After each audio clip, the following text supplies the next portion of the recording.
All right, we are live inside of the Entrepreneur Journey Facebook group, and I am so happy to have Cameron Dunlap with me today. Cameron is I'll let him tell you, but he is a master of real estate. He's one of the most influential and amazing guys in the space. So glad to have you, Cameron. Really great to be here, Doug. Thank you very much for the opportunity to speak to your folks. I'm excited. Nice. So what I like to do is have a little fun, get to know the guests as they come on. So I just have a few personal questions for you, if that's all right. Well, we'll see. They're not too personal. Okay. Favorite family vacation? I know you're well traveled. So what's the favorite place that you've been? Well, it'd be a tie probably between Maui or a cruise we did down in South America where we were in a part of the boat. We were in this private part of the boat. It was really awesome. So it'd be between one of those two. Nice. Either Maui, which is nice. Chill, or the cruise we did recently that was awesome. Nice. Now, what's the tallest building? Kind of go from the sea to the land. What's the tallest building that you've ever been to the top of, rather? Well, I'm not sure which is taller. I've been to the top of the Empire State Building. I used to work 2 blocks away from it, and wow. I've been to the top of the Sears Tower, which I think is taller. Okay. So no, you haven't been to that one in Dubai? No, I've never been to Dubai. It's on my list, though. I'd love to go there. Nice. All right. Awesome. And if you were competing in a cooking show, what dish would you make? Cold smoked salmon. Nice. River salmon or from the ocean? Preferably well, I don't know. I don't want it farm raised. I want it to be yeah. I want it to be live caught. Yeah. I have certain parameters in terms of the thickness of the fillet. But I don't really notice a huge difference between the various types of salmon, but okay. Definitely not farm raised. Yes, my wife is an advocate. We don't buy any fish that's farm raised. We buy everything wild caught, and preferably not that far away. So we don't buy stuff like China, for instance. If might have been wild caught, but caught in China, we don't buy that. So yeah. So, nice. I hear you. So now let's dive into your actual entrepreneur journey. How did you get started in real estate, and kind of walk us through that to where you are now, and just fill in some of the gaps. Yeah, so I grew up the son of an entrepreneur, worked for my dad for many years from the time I was a teenager until after college for quite a few years. And then there was a recession in the early 90s that changed the landscape of our business at the time. And so it really couldn't support the two of us anymore. So I left and I went to work in a similar field, in the same field, but in a huge corporate environment where I was one of 40,000 employees worldwide, and really disliked that for all sorts of reasons that would take too long to explain. But suffice to say that with an entrepreneurial work ethic, I didn't fit in very well there. And so I was frustrated, up at 2 a.m. with insomnia, and saw Carlton Sheets infomercial. Now, I know I'm dating myself a little bit. No, I remember him. Yeah.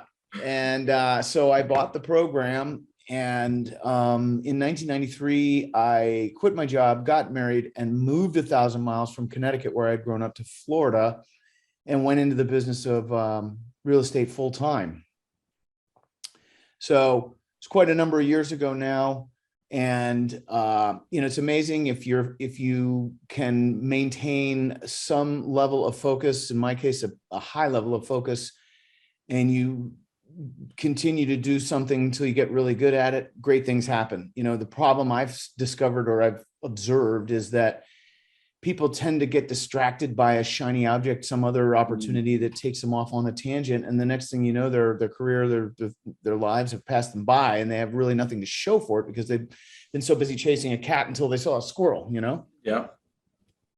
So started in 93 with Carlton Sheets program, and went full time and never turned back. Well, do you remember the first property that you bought? Oh, and how? Yes. I actually bought that one before I left Connecticut. It was in upstate New York in Rochester, where I had gone to college. And the reason I did that was because Carlton's program talked about these houses, at prices that didn't make sense where I was in Southern Connecticut. And they did make sense in Rochester. I could see that there were houses selling at those prices. So I assumed it wouldn't work where I lived. And I did this deal 5.5 hours away. And I rehabbed it out of a book that I still have. And it was called Renovations. I literally did it by chapter by chapter. I had no idea how to renovate a house, but I did almost all the work myself, which I discovered was not my calling. And got it sold and made about 12 grand on it. And then it was with that I mustered up the courage to propose to then my girlfriend to quit my job, to move to Florida, and leave a career that many thought I was an absolute fool for leaving because of my background and, education and experience and all that. But I didn't enjoy it, and I wanted to be on my own. And it was a perfect time in my life because I didn't have kids or massive responsibilities. And then did manage to keep a little side hustle with one of my customers who, when I told him I was leaving, he said, "You may be leaving that company, but you're not leaving me." And so he continued to have me work with him as a consultant for a couple of years. And then on my wife's income, she was a flight attendant for American Airlines. So we managed to just sort of scrape by for a while there. I mean, we were scraping, we were broke, but then stuff started to happen and got my legs under me and never looked back. And it's kind of like what you said, just staying consistent, right? You staying on the path that you had directed yourself on and staying consistent was the key, probably. Well, one of the keys. I'm sure there's many keys, but that is one of the primary keys. That was a big one. That was a real big one, and when you get out on your own or you start to have that entrepreneurial bone, in you, it becomes natural. It feels natural to consider any and every opportunity that passes by. And the challenge with that is that, like I said before, it's, it's like the shiny object syndrome. It's a curse. A lot of start and stop, right? Exactly. Yeah. Exactly. So what have you focused over the years on in real estate? Primarily residential, but got into commercial deals back about 2009, right after the collapse. I bought a storage facility and then ended up buying 9 more facilities and had a portfolio of 10 of those going. Although I did sell them to, I had a young guy who came in with me for a small percentage of each deal. And we had this buyout agreement that I exercised, and I had him buy me out. What compelled me was that to sell was that where those properties are, there is a very low barrier of entry, right? So if you're in the storage business in South Florida, land is extremely expensive unless it's, in the Everglades. And then, so there's a high barrier of entry. Cost of construction is very high, permitting and all that stuff is very challenging. In upstate New York, where I'm sitting right now, and where the facilities are, land is cheap. People are hungry for work, and in some towns there is no code. So, wow. It's a completely different animal. And I saw all these competing properties popping up where, a contractor would have a couple of acres and he'd have a crew where their hands were idle this week, and he'd put them back on his little facility there, and he'd get a few more units open and rent them out at half the going rate. So I saw the handwriting on the wall and I decided to get out. But I've also been involved. I own a hotel. I did a redevelopment of an old factory with a big environmental remediation and built a hotel. And that's gone pretty well. During COVID, it was not a good time to own a hotel. I imagine. Yeah. I've owned a marina and some other commercial stuff, but primarily have and continue to focus on single family. So not a lot of multifamily even. A few over the years, but I have grown to prefer, as far as buy and hold, a rental property, I've grown to prefer single family. And I know there's a solid argument as to why I'm a fool. I get it. I know when a single family house is vacant, well, you got 100% vacancy. I know. I get the argument. There's an argument to the other side too, though. There sure is. And that's the one that I make and prefer to experience in my life. Yeah. When economies shift, you end up getting a lot more vacancies from an apartment building if jobs leave, et cetera, et cetera. So yeah, I totally understand the whole. Yeah, and I focus on houses that are right at or below the median price, kind of those entry level workforce type houses, because when the economy is booming and interest rates are low, people are moving up into my properties. And then when the economy turns and interest rates rise, people are moving down into my properties. So I'm kind of right at the confluence of a good market and a bad market. That's an awesome strategy. So let me dive into a little bit. I didn't invent it. I don't take credit for it. but it works. Yes. So let me dive into your expertise and kind of more of you being an entrepreneur. What would you say your strengths and weaknesses are? Focus is a strength. Covered that. I'm detail oriented. I do pay attention to details. Although I have grown to realize that I need to have implementers around me, because I'm an idea guy. I'm a creative problem solver. My social friends, we get together and they're like, wait a minute, hold on, run this by him, because he'll come up with some crazy wild ass idea that none of us have thought of. And so, which I generally do, but I have to have implementers around me. Otherwise I get too far ahead of myself and stuff doesn't get done. So fortunately, I've also grown to be a pretty good delegator in most areas of my life too. So those I would say are my strengths. Can I dive into that just for a minute? Sure. So on your entrepreneur journey, you were a solopreneur for a while. When did you feel like it was necessary to start building a team, and what were kind of the first team members that you brought on? Yeah. So I had and always have had crews of, construction guys, rehab guys that were pretty much mine, if you will, although they were contractors, they weren't my employees, but I kind of owned them in a way that I always kept them busy. That's been part of it since, the 90s. But I really discovered from more of an admin implementation perspective, the value of help in around 2001. And, I'm glad you asked this, because I want to share a quick little story that really, really had an impact on me, and maybe one person watching would have a similar impact. I have a friend and a mentor who I've known for many years. And he's a tough nut. He's a no nonsense guy. You'll never wonder what he's thinking, right? So we're having this spirited debate one day about this particular aspect of my business, where his argument was that I should delegate that, and my argument was that I should do that, because I had that sort of entrepreneur's curse where no one can do it as well as I can, so I might as well just do it all myself, which is a curse. And so we were having that argument. He was saying, no, you should delegate that, and I was saying, no, I should be doing that. And then he said these words, and it changed me forever. He said, Cam, get over yourself. You're right. No one will ever do it as well as you can. But by golly, someone will do it well enough for about $15 an hour. Yeah. And I thought, well enough. Now there's a concept I really don't spend a lot of time thinking about. Maybe I should.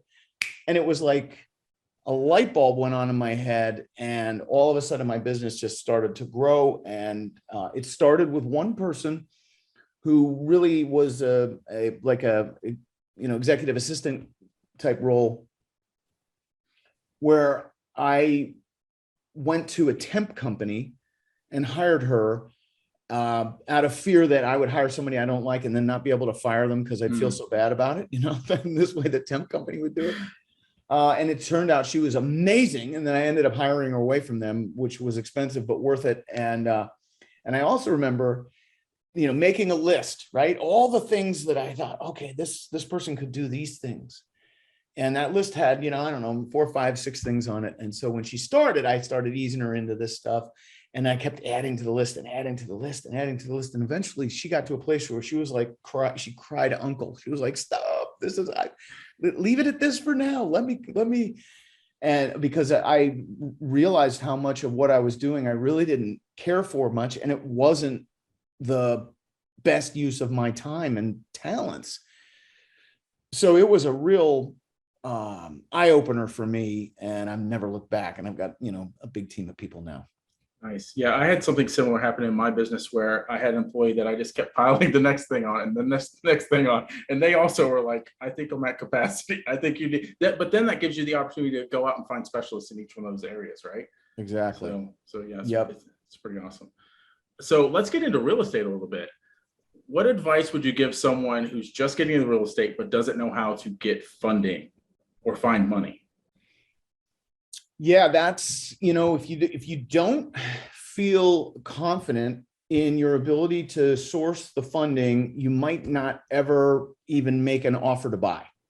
So it's a great question because it speaks to the importance of not just having access to the funding, but having that level of confidence and how much that can do for you.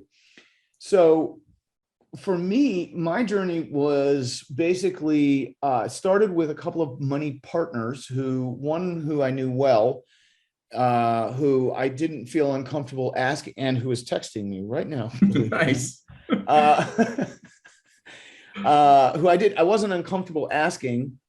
And then that led to an introduction to another. And at the time I was mostly doing rehabs. And then, so they would put up the money and we'd split the profit. But then I decided I wanted to build a portfolio of rental properties and, had recently left my job. So here I was, under 2 years of self-employment, good credit, hardly any income. Just, I was a conventional lender, an institutional lender. I was a disaster area. So it really wasn't an option. And it may be now, but you've got to have squeaky clean credit and big money to put down. And so I was effectively forced to find private lenders, regular folks like you and me, Doug, who are just looking for a higher return on our money than we're getting, elsewhere in a, relatively risk-off environment. Mm-hmm. And what I discovered was that, and this was a long time ago when interest rates were higher, much higher. And, but there were still people that were, frustrated by the yield they were getting, but were very adherent to their risk tolerance.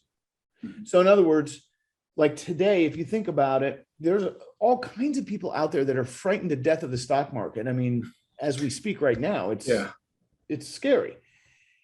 Crypto, too volatile, too technical. I don't get it.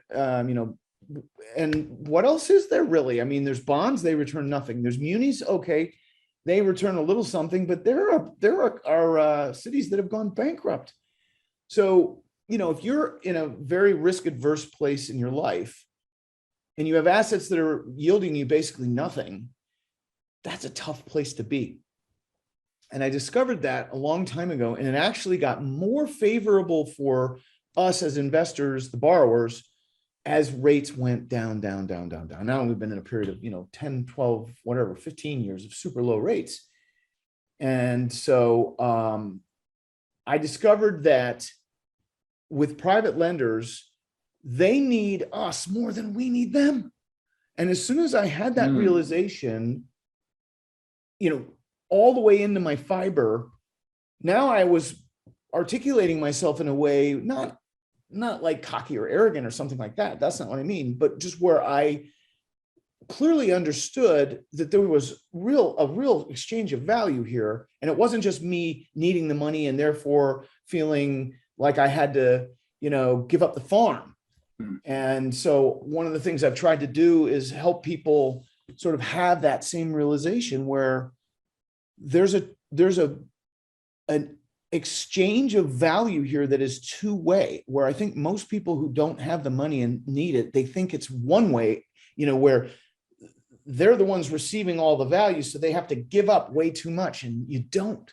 And by the way, I should mention, I'm not talking about professional private lenders, where they do hard money loans on rehab deals, or they're part of they have a fund where they went and did a 506c private placement memorandum, and they've got all these investors, and now they're private lenders. That's not what I'm talking about. I'm talking about John and Linda Smith, who may not even know they have this option, who may not even know that this is effectively a risk-off investment vehicle available to them until you tell them or make them aware of it. That's the type of private lender I'm talking about, and they're everywhere. When you go to the grocery store, you're surrounded by them. They're all around you. Nice. So can I ask a question? So what's the first step in trying to tap into them? Flapping your lips. Nice. All right. Yeah. Start to build a network and start asking questions, right? I would imagine. Yeah, or talk about what you do. And when you find one private lender, the confidence that will provide you to talk about what you're doing with that private lender will open all kinds of doors. Plus, when you do what you said you would do with that private lender, they will go and brag about their situation to their people that are close to them. They'll be like, "Hey, man, I got it going on." Nice, and the next thing you know, and this is exactly what happened to me, their friends will find you. One of my very first private lenders was a guy named Russ, and he lived in a country club community, and he was a widower, and so he'd go to the club for dinner like 6 nights a week, and his buddies would come and join him, and they'd play euchre and backgammon and darts and stuff, and they'd be drinking martinis, and he was bragging away one night, and I guess he must have slipped and mentioned my name. Well, back in the day when there was phone books, I was in the book, and one of his friends came and found me literally and said, "Hey, I hear you're in the real estate business, and I'd like to get involved in some of your deals." And I said, well, at that point, I hadn't hit the bottom of Russ's well. So I wasn't really seeking another private lender at the time. And I said, well, I'm in a good place now. But let me get your name and number, and I'll call you if things change. And he was like, well, tell me about, the terms and the split. At the time, I was doing some rehabs with the guy, and he was also funding some of my rentals. And so I talked about the terms, and this guy was like, well, heck, I'd do better than that. How about this? And I was like, oh my God, they're now competing for my business. And so at the end of the conversation, I still told him, I said, let me give it some thought. I'll think about it. At the end of the conversation, the guy goes, all right, well, it was a real pleasure speaking with you. And don't tell Russ I called you. Bye. Click. And I was like, okay, now I get what's going on here. Oh, it was hilarious. And nice. So that was Henry Silliman, Russ Herbesek's good friend. And so they both ended up private lenders. And then, but all you need is one, and the rest will find you, or your confidence and your willingness to just talk about what you do will find you all you need. There's so much money looking for yield today in a risk-off environment. And if you're the lender and I'm the borrower, and I own a house, and the LTV is low because I bought it at a discount and I've got income coming in, so it's not dependent solely on my ability to earn to pay you back. It's the house and its intrinsic value, and it's going up in value, and therefore your loan to value ratio is going down. And I mean, I'd call it a relatively unconventional, although I think very much arguably risk off investment opportunity that most of the folks I'm talking about don't even know exists until you talk to them about it. Oh, nice. A term I keep hearing popping up around real estate circles is virtual wholesaling. Can you kind of tell us what that is? Yeah, and we teach it. I teach it. It's a simple concept that, frankly, COVID made mainstream. Prior to COVID, if you were going to make an offer on a house in another state, sight unseen, and there was a realtor involved, the realtor might think the whole thing's sketchy. Today, thanks to COVID, it's the norm. So basically the concept, there's two parts to your question, right? There's wholesaling and doing it virtually. So let me first talk about wholesaling. Wholesaling is by far and away the fastest, easiest money in real estate. It's not where you'll make the most per transaction. You can do other types of exit strategies and make a whole lot more, but they involve more risk, more experience, more money, more everything. Where wholesaling, basically what we're doing is we're finding a deal, we're tying it up, and we're moving it on to another investor, and we're taking a wholesale profit margin out of that and leaving enough profit in the deal for our buyer so that they can make everything they want and are accustomed to making. And when we do that, we make our wholesale profit, but then they come back and buy from us again and again and again. So we don't fix it. We don't need to go get a hard money lender or any kind of a mortgage that's collateralized by the property and then withdraw schedules and all that like a rehabber would need. We just get good at locating bargain properties. And even in a seller's market, there are bargain properties. Now, granted, there are fewer of them and they tend to be farther between, but they're out there. And the market's very cyclical. It swings back and forth. So it's already swinging in the other direction. But the whole idea is there's no rehabbing, there's no lenders, there's none of that. And so we find it, we flip it, and we forget it, and we go do it again. That's the essence of wholesaling. Wow. Now, if you're new to the business, that is where I would recommend you start, because there's the least amount of risk, the least amount of money, the least amount of everything. And then once you get good at the basics, then you start to reach out into other types of rehabbing, multifamily, commercial, whatever, fine, but great place to cut your teeth where, you've got a net, right? You've got a net. If you're in the business, you're a rehabber, you've got a portfolio of rental properties, whatever they look like. It is the perfect add-on strategy, which is exactly what I did. I added it on. I learned about it, frankly, by accident on a racquetball court. And I added it to my repertoire of, strategies, and over the years have really focused on it a lot because, I can make more if I rehab that house, but that's a pain in the butt. I'd rather make less and go find another one.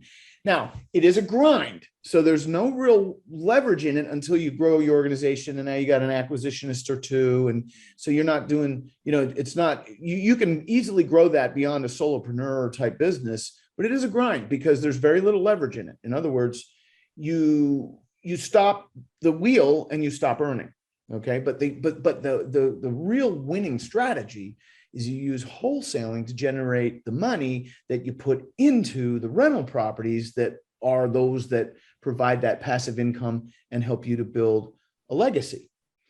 So it's a way to get the money to do that for someone who wants to do that, but doesn't have the money.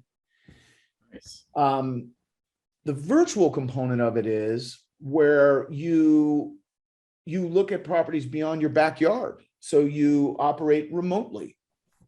All right. So I'm sitting right now in a community of 1,200 people. There are literally more cows in this community than there are people. Okay. Nice. I live here by choice. Now I do live in Florida for a good part of the year too, when being here is not pleasant, let's say, too cold. So, my market's so tiny that all I have to do is a couple of deals a year and I dominate it, So it's like, I need more. And so I'm working in other markets, and I do that using data and software tools that allow me to basically look into markets from here, anywhere in the US.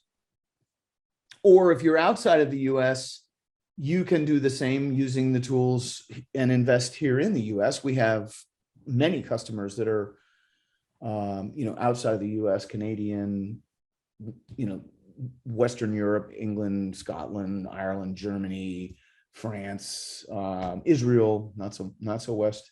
And so what allows you to do that is a couple of things. One is access to the data and technology so that you don't have to go there. And that also, that data and technology allows you to pinpoint the right markets and then the right neighborhoods within those markets. They have the right attributes.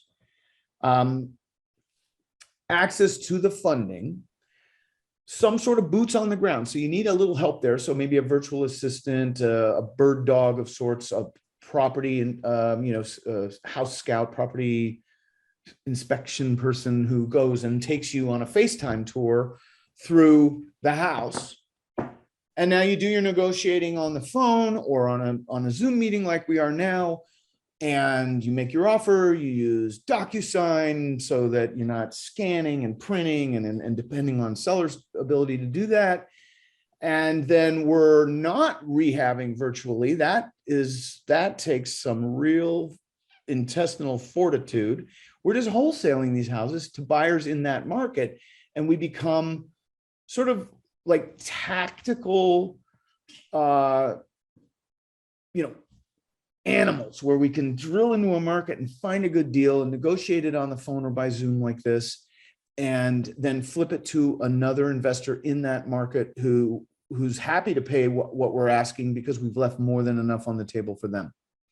That's the essence of wholesaling. If you forget or refuse to leave enough profit on the table for your buyer, you will fail miserably and probably blame others, which is rude.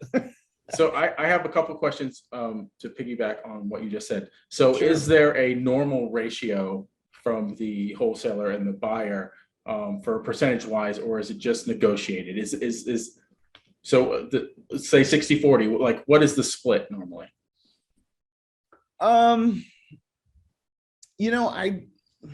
I'd probably have to noodle around with a pen and paper to figure that out. I haven't really thought of it that way. Basically, what I suggest you anticipate is needing to sell at or about 70 cents on the dollar minus repair. So 70% of the property's after repair value, not as is. And by the way, to be successful at this, you really need to be focused on houses that need repairs. There are ways to work with houses that are in move-in or bank financeable, rentable condition, but that's a little more advanced. So if you can get in the deal at something less than 70 cents on the dollar, 70% of the after repair value, ARV, minus repairs, there's your profit margin. So if you plan to sell at or about 70 cents on the dollar minus repairs and you buy for less, you're golden. And by the way, in some towns, you might find buyers who are happy to pay you, 75% minus repairs. It depends on how competitive it is. And the beauty of virtual investing or remote investing is it's nearly impossible to get emotionally wrapped up in one of these houses, which is a very common beginner mistake, where you start to think about, oh, I should rehab it because I know how to make it nice and I could really make this house cute, or whatever. And oh man, you are headed down a painful road. The minute you get emotionally attached to a house, they are, it's fine to be emotionally attached to the house you sleep in. Mm-hmm. But the properties that we buy and sell as investors, they are inventory. They're boxes, very often with holes in the top and bugs coming up through the bottom. And the minute we look at them as any more, emotionally impactful than that is where we get into trouble. So that's another big benefit of being remote.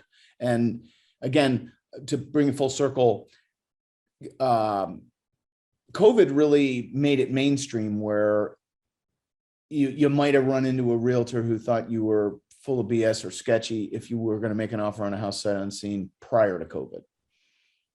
Nice. My last thing is not really a question, but a statement. But that software, I think that's key. Like a lot of people, especially getting into real estate investing, they look at their existing market outside and they're like, "Oh, there's no room for investment in my market," or So the software seems to be a key, right? To know where the markets are and know where the neighborhoods are. So Yes. having access to that software would be crucial if you want to do virtual wholesaling. Yeah. And, Doug, but your viewers and listeners don't know that I, along the way, grew what is now a fintech business as, sort of like two cakes in the oven at the same time for the last 25 years or more, where, on one side, I have the asset business where I'm buying and selling, rehabbing, properties, managing them. And then on this side is what has evolved into a fintech business where we provide data and software tools, specialized funding. We fund deals for our clients. We do what we call same day, next day transactional funding. So if you're wholesaling houses and you need the money to do that, we provide it. Now, you might say, well, you don't need money to wholesale houses. You can always just flip the contract, sell your contract, put it under contract with your seller, sell that contract to your buyer, walk away with a tidy profit, and you're done, which is true. An assignment is a way to close a wholesale transaction. However, assignments are not that popular. The optics aren't great. And now in a few states, you've got to have a real estate license to do an assignment anymore. So the way to what I'm seeing evolve is an environment where wholesaling properties just requires you have access to the money and you buy and sell. And it's easy as that. Yeah. So we provide the funding and proof of funds, which is very necessary. We provide verifiable proof of funds. So if the seller or the seller's agent wants to see a bank statement or they want to know more, we respond to them on your behalf. We send them a copy of a bank statement. I have an account where I keep, 7 figures for that purpose. And so then you have huge credibility because now you have this 7-figure bank account behind you that isn't yours, but it may as well be in the eyes of the seller because it's backing you up. And we are funding so many deals for our clients right now. It is just amazing. And one of the cool things about my business, the fintech side, is that we have, kind of by default and by accident, we have leading market indicators. So I can see where the market is headed, and I don't mean the entire nation. I look at different cities and instead of trying to zoom out and look at the whole United States, because all real estate is local. But I can see by the activity with my funding team or with our skip trace tools, and in just general interest in our software and training and funding programs, that the pendulum is starting to swing back in this cyclical market now. And it's not just what I'm reading and hearing in the financial news. I have concrete evidence through these leading market indicators. So what a great advantage. I mean, I know a lot. Nice. Yeah. So the way that all worked out is, I would, as an investor, I would run into these roadblocks, and I've always loved technology. I started building websites, in the 90s using Front Page, I was this wannabe geek. And so I started to see opportunities to create tools that would help me grow my business. So I'd find this friction, this problem, and I would work to solve it. And I'd create a tool to help me do that. And then I would use the tool and I would, break it and beat it up and realize what I need given my use case and improve on it. And then finally, when it would meet my muster, I would make it available to our tiny little clientele. I don't have a big business. I have a great business. And so we have a relatively small clientele. And over the years, that's just sort of developed and grown out. And now, we're on like 3.0 versions of stuff that, and we're just constantly improving on everything we do. It's really fun. I just enjoy the living heck out of it. I'm a transactionalist. I love the art of deal making, but I'm also a tech geek. I just love technical stuff. And I figure, there's got to be a way to fix this. We've got to figure it out. And we generally do. The tech is solving a lot of the real estate problems, right? That people Indeed, run that's into. exactly what I'm talking about. Yep. Nice. Yes. So before we came on and went live, you and I had a discussion. I had told my audience, oh, we're going to do a giveaway and it's going to be for one person. But you talked some sense into me and said, one person, why don't we give it away to everybody? So can you talk about the Real Estate Wealth Summit and kind of what's behind that and the free ticket? Sure. So we on a not a regular basis, but periodically do a training that we call the Real Estate Wealth Summit, and it is 3 days. It's virtual, so there's no traveling involved, and we forgive me, my phone. I'm trying to turn it off here. It's all right. So it's a 3-day training. Done primarily by me, although there are a total of 5 other subject matter experts who help me to do those 3 days. We do software demos. We talk about wholesaling, virtual wholesaling from the very, very beginning all the way through all the nuances, the best practices, the little, ninja tricks and hacks that help to, make you more successful more quickly. It's a great training. It's very well rounded. It's easy to consume, and it's very organized. And so what I'd love to do is invite your listeners to join us for the next one, or anyone that serves, fits their schedule. The next one we're doing is sometime in July. I forget the exact dates. But you can register at timewithcam.com, timewithcam.com, and there you'll see the next one we're doing, because we never really plan it more than the next one. We don't plan it beyond that, really, because we're never really sure when my schedule is going to work, and that's the big thing, getting it into my schedule. But love to have your folks join us. There's a free option that does require a seat deposit, which I'd be more than happy to explain if you'd like. Yes. And then there's a VIP option, which there is a nominal charge for. It's $149 for 3 days of solid training, but you get a bunch of really cool bonuses, including recordings of the event. So, but more than happy to have your folks join us on the free option with the seat deposit. Yeah. So let's talk about the seat deposit and why you initiated the seat deposit and how it, like a lot of the people watching this also do events and things like that. Tell them how it's worked for you and why you do a seat deposit. Yeah. So, it started when we were doing, live in-person events at the Hilton, in the ballroom thing. And, there's only so many seats in the room, the fire marshal stipulates. And so what we discovered as an event, presenter, organizer, is that if you have people who register for the event and then they don't show, what they do is they effectively steal that seat from someone who would have. And that's not fair. So then we decided, well, simple, let's just charge a bunch of money to come to the events. And what we discovered was that didn't work as well either, because, the real value is to have the people in the room. Okay. So that's when I came up with this idea of a seat deposit where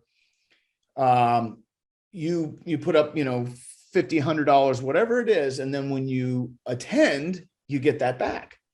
And what that does is it gets the attendee to make a financial commitment, which is a big deal. I mean, if you're an entrepreneur and you have some sort of a product that you make available, if you do a free trial versus a paid trial, the difference is shockingly different, right? So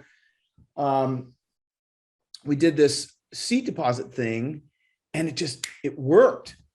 Our show rate went way up high, still able to keep the event, have a free option. We've always had the VIP option as well. And so then when we went to virtual because of COVID, on a Zoom meeting, you could have 1,000 people, right?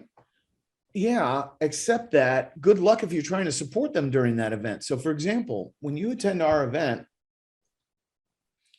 you're going to have questions. And one thing you'll notice is that there's no chat. When we use Zoom, but we eliminate the chat because the chat is nothing but a giant distraction. So, but then how do you get your questions answered? Well, if you put your question in chat, it's like throwing a styrofoam packing peanut in the Atlantic Ocean and hoping someone finds it. I mean, it's a waste. So I came up with this idea. I said, let's get rid of the chat. And we'll have a specific email address where when you, the attendee, have a question, you just simply address it to that email address. And if it's customer service related, my team is working in the background. I've got, 3 or 4 support members there.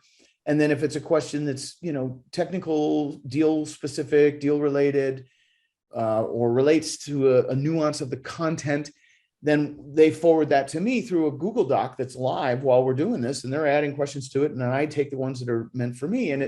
But my point is,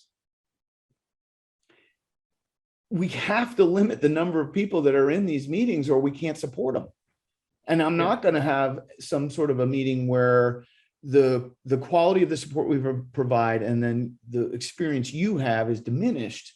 I'd rather have fewer people in it and take really good care of them. That's sort of follows the philosophy of, I don't have a big business, I have a great business where we get to know our customers and we have real relationships with them. So that's why we discovered the hard way that we have to, contain the number of attendees at these, even though they're on Zoom, so that we can provide that high level of support. So the same limit applied. Now the fire marshal isn't imposing it on us anymore. Now it's just a function of wanting to provide stellar customer service. That's the limiting factor. And so we brought the seat deposit to this environment, to the virtual event environment, and it works just as well. So, now on the technical side, and I normally wouldn't go into this here, but I'm speaking to entrepreneurs. And if you have a merchant account, if we go and charge a bunch of people a seat deposit and then refund them all, that's not, merchant service providers don't like that. No. That could push you over a threshold you didn't know was there. And boy, is it ugly when you do. So that's when I came up with the idea, well, let's not do that. Let's do where, you enter your credit card information, but all we do is it's the terms. Yeah, hold or what's the term? There's a term for it. Pre-authorization. Yeah. Pre-authorization. So we don't charge your card anything. We just pre-authorized it to know that it's a valid card. And then when you show, we don't charge you anything. And when you don't show, we do. Then we charge you the seat deposit. And the good news is our show up rate's very high. So very few people take the seat from someone who would have absolutely been there by not showing up because they got some skin in the game. It just works. And this is from years of experimenting with this trial and error, and it just works. And those people that attend, I imagine, are better listeners to the content and more action takers after going through the content. Yeah, so. You nailed it. Just a better audience of people who I would prefer to work with. Nice. So again, what's the URL for them to go to get the ticket? Sure. It's timewithcam.com, timewithcam.com, timewithcam.com. And we'll put that link below if you're listening to the podcast, that'll be in the show notes. But if you're watching this on video or inside the group, it'll be in the comments below the video, or maybe even above in the description of the video. So be sure to check that out. I know you also have a plethora of other resources that they can tap into. Where would be the best place for them to go to find out more about like the virtual wholesaling and things like that? Well, we have our website, but we have a special. We've set up a special page for your folks that Nice. You're welcome to explain when you're ready, or I can explain whatever. But the home of what we do is at realestatewealthnetwork.com, realestatewealthnetwork.com. You can type all of that in, or we did finally manage to acquire the 4-letter domain, which was not easy. REWN.com. Nice. RealestateWealthNetwork.com. Nice. All right. So we'll put that link, the shortened link below for that as well. And I will, in another video, explain the whole link to go through and explain what we're offering together, sort of there. What you're offering to my audience, rather, if I can get the words out correctly, in another video. Thank you, Cam. It has been a joy having you on the show. Any parting words for our entrepreneurs? Yeah, you know, I'm sure there are in your audience folks who are wanting to pull the trigger, but just haven't, launched, right? They're on the edge of launching, but just haven't mustered up the right courage or whatever. I would encourage you to understand that there's never a perfect time to launch. There's never going to be a point where you know enough to launch. And the real lessons in what it is you want to do are there for you to learn, but you will only learn by actually doing the business. So learning everything about something prior to launching isn't possible. It doesn't exist, because the real lessons come from skinning your knee and walking into the wall and going, dang, ow, that hurt. So the rest of the story that you may be seeking before you launch is only available to you after you launch. So the lesson in that is launch, for crying out loud. Yep. Imperfect action is better than no action, right? Exactly. Or said another way, if you want an oak tree right there and you didn't plant it 20 years ago, when's the next best time? Today. Yep. So those are my parting words, lacking a whole ton of wisdom. Thank you so much, Cam. And until next time, entrepreneurs, enjoy the journey and keep moving forward.